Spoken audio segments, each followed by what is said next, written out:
Hey guys, this is Drew with Anatol again, here to show off our new Vector and the features of it, the differences between this and our electric presses and our Titans. On our Vector, we have a similar motion for our squeegee and our flood shop as our other machines. The pressure can be controlled on all four corners right here, just like any air cylinder, but we've minimized the air consumption by reducing it to one cylinder per head. This cylinder allows for our squeegee and flood shop, and it also allows for us to have less air consumption in our machine.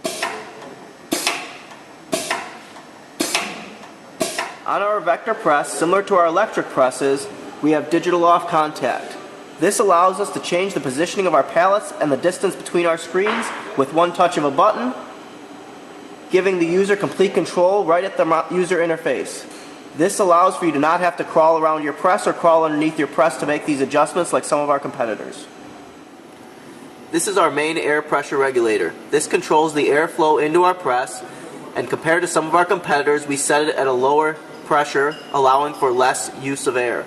We set it for 6 bar or 90 psi. This allows for us to get our press like this down to 0.9 CFM.